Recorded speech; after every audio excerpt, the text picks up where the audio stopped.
Thank you, everyone, for coming to the press conference of the quad wheelchair singles champion, Sam Schroder. Sam, we'll start with a question from me, and then we'll go to In the Room. Congratulations. Just tell us what it feels like right now to have that trophy in your possession. Yeah, it's amazing to win a Grand Slam. It's my second one so far. Both were against Dylan. He's an amazing opponent to play against. I have a lot of respect for him. So to beat him at a tournament like this with, all people, the crowd was amazing. So it feels really great right now. Thank you. Sorry, thanks, Shannon. Let's go to questions in the room. Lauren, thanks. Congratulations, Sam. It was a great win. What about the feeling of almost spoiling the party? Because it goes without saying that everyone out there was in Dylan's corner, weren't they? Of course I go into the match knowing that, the crowd is going to be cheering for Dylan, which they definitely should, and they did a great job of that. So I prepared myself mentally for that, and, it actually gave me a lot of energy to hear the crowd. They were cheering for Dylan, but they were definitely not cheering against me. Even if I made a good point, they would definitely cheer, so that really gave me a lot of energy and kept me focused as well. What does he mean to the sport of wheelchair tennis? Dylan Alcott is, he's an inspiration for a lot of people. For me as well, but also, for a lot of people with disabilities as well. Just people watching at home, seeing us on the big screens, on the big tournaments. I hope that inspires a lot of people. Ben, thanks. How tough is it mentally, I guess, to play against Dylan, who's obviously such a great player, and then, 5,000, 6,000 people in the stands also, and knowing and hearing how excited they are for every point you lose? Yeah, it was my first time actually playing on such a big stage like this, especially with the spectators. Most tournaments we have like 100 people, maybe 200 at most. But a couple thousand people today, that was amazing, actually. But I like I said, I prepared myself mentally for that mental battle against the audience, I guess, against the public, and that it gave me a lot of energy. Like I said, so I really knew it was going to happen, and I kept my cool. I stayed focused, and I knew what to do, and I knew that I could beat him if I was able to play my best tennis, which thankfully I was able to today. Thanks. Sam, I think you're 22, and Dylan's been winning slams for 8 or so years. If you go back to sort of when you first came across him, be it as a teenager or however old you were, is there a memory or something which he inspired in you, or which you really remember of growing up? Yeah. You like as a disabled kid, you would always watch the Paralympics a lot, because that was one of the only ways you could actually see wheelchair tennis and other sports, and you always saw Dylan there playing really well. And then I think in 2016 I played him for the first time at I think one of my first ever tournaments. I played him in the first round, and I lost, I think 6-love, 6-1. But I was so happy to win that one game, because it was just someone I really looked up to at that point. So yeah, I think he's a great player to play against, and I have a lot of respect for him. So yeah. Yep. As well, we know that Dylan had a pretty frantic day on Tuesday. He played and then went to Canberra and back. What was your preparation like? What did you do the past 48 hours to prepare for today's game? Yeah, well, first, yesterday I still had the doubles final to play, so I was really focused on that, because that's obviously very important as well to me. Unfortunately, we didn't get to win, but that really did help me stay in the rhythm of playing matches. Because I played my semi-final 2 days ago, then yesterday doubles, and today the final. So every day I was able to play a match, whereas Dylan played 2 days ago his semi-final singles, and then yesterday he didn't play any matches. So I think that really kept me in the rhythm, and kept my touch on court as best as it can be. Thanks. Obviously, handicap sport and sport tennis and wheelchair tennis in general is in a very good spot, especially here in Australia. They do a lot of good things. What do you think will happen now that he retires in terms of publicity and all the good things that happen here? but also in Europe and to the other slams. Are you scared, or what do you think will happen? Yeah, no, people always come and watch Dylan here, especially in Australia. He's very famous, so he's going to bring that energy on court, and he's going to get people to come and watch. But I really do hope that, now Dylan, now that he's retired, that people will still come and support us, because it's an amazing sport. We play at a very high level. We practice just as much as the able-bodied players do. So I really do hope, and I have a lot of confidence that people will continue to come and watch. Ben? Just competitively, I guess, what does the sport look like without Dylan? So I know obviously you've been playing, you obviously won this tournament, you've been playing very well. Niels has had a lot of good results lately as well.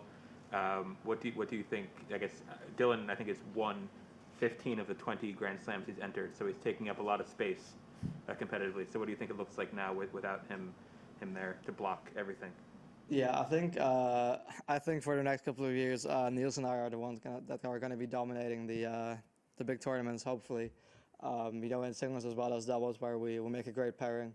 But I do look forward to seeing new players rise from the bottom and try and challenge us now that we are the ones at top. It's just, now that Dylan's retired, it's going to be Niels and me. But we do have a big rivalry as well. One match he wins, the next one I win, and we keep going back and forth and pushing each other to try and get our level higher and higher every match. So I do look forward to what the next couple of years will bring. How much did Dylan, as a competitor, force you to raise your own level? Yeah, Dylan, of course, he is number one, so you always have to be at your best. And if your best isn't enough, then you have to practice hard to, get your level higher, which I was able to do these past couple of years. So that was a great motivation for really practicing hard and staying committed to it, and doing everything you can. And I'm sure that Niels and I will have the same thing for the next couple of years. Any more in the room? We'll take a couple more. Lauren? Dylan's very good at tennis, obviously. He's also very good at celebrating. How do you celebrate this? Well, usually if I win a tournament, I will drink a pina colada, and my coach will drink, what's it called? I'm not sure what it's called, but anyway, we do have that going on. We'll definitely try and find a pina colada somewhere today. And if not, it's probably going to be a couple of Canadian clubs for me. Why pina colada? I don't know. It's something I've always liked. It's very sweet, and I really like it. I like pineapple a lot, actually. I've been eating it here every day, but I don't know. We've since the first time I won a tournament, since I was 18, we've been doing that, and it's great to look forward to. It's a great way to finish off the tournament and look forward and talk and celebrate what's to come. Any more in the room? Ben, thanks. Obviously, you're competing out there in this match, but were you able to appreciate the atmosphere during the match of just how special this whole moment was? Yeah, definitely. Like I said, we don't get a lot of people coming to watch our matches. So this was the most, by far the most that I've come to watch. And I really enjoyed it. It was great to see everyone supporting us, everyone having a lot of fun on court, and people in the stands having a lot of fun. It's a great atmosphere. The Australians are very, of course, very proud of Dylan, and they show that on court, which is great. But they also cheer when I make points. It's just an amazing energy on court today and in the stands, which really helped me get through it as well, I think.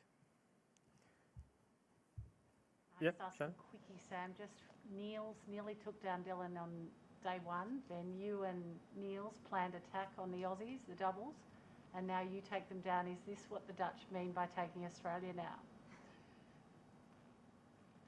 Sorry, what was the question? Talk to me a bit about that. All right. The duel. About the doubles? The doubles against Dylan and he was great. We've played against each other like 5 or 6 times the past year, I think, and we won almost all of them. So we were going into the match with a lot of confidence, even though we lost the final a week before at another tournament. So we knew what we had to do. We knew what we had to improve on from that match, and we were able to do it. First set 6-1 was great. We made like 3 unforced errors probably, and then second set they started really well, and it got really close. We all kept our serves, so the scoreline was getting closer and closer to the end of the second set, and then thankfully we were able to play a really good tiebreak again. I think we both as players we are really able to play great tennis even under a lot of pressure, which definitely showed during that match. So I was really happy with that.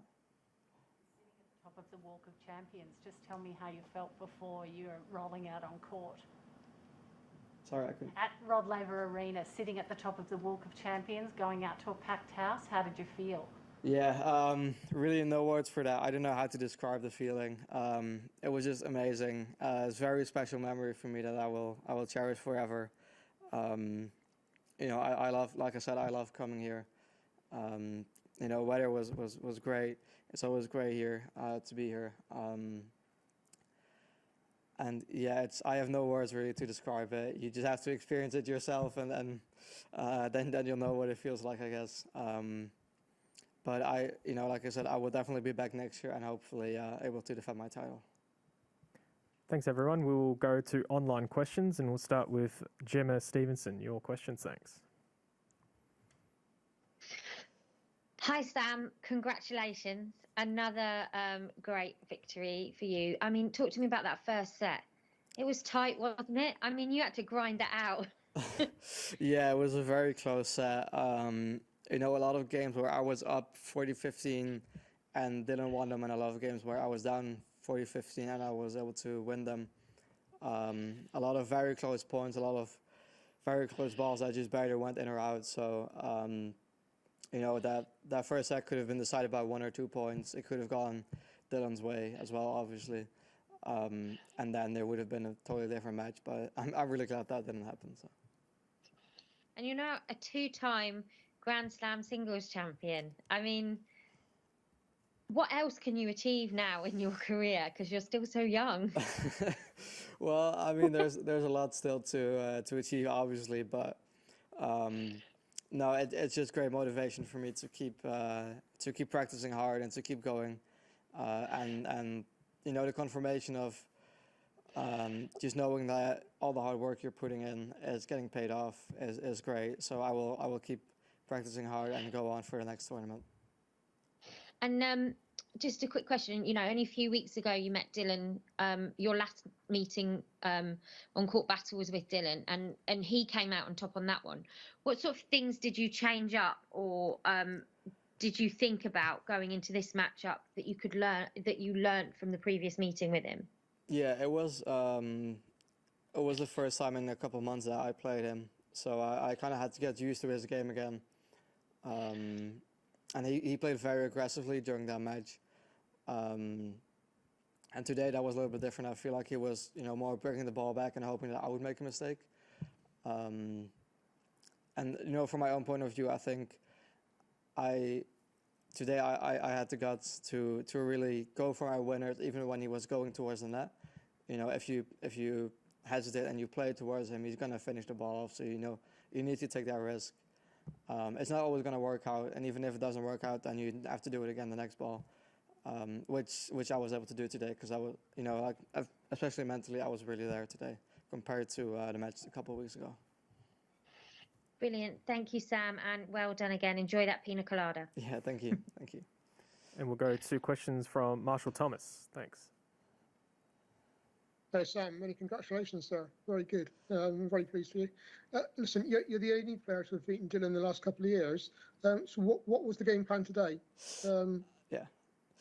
Game plan today was, Dylan, he likes to just bring the ball back and wait for me to make a mistake. So I knew that I had to be very patient and just bring those balls back the same way and keep the pressure on him to do something. And he's going to come forward to the net, so I was well prepared to make those passing shots even if they're like a risk. But if you train for that, then it's not going to be a risk anymore. So I knew what kind of game he was going to play today. And I was, really well prepared for that. So, went really well.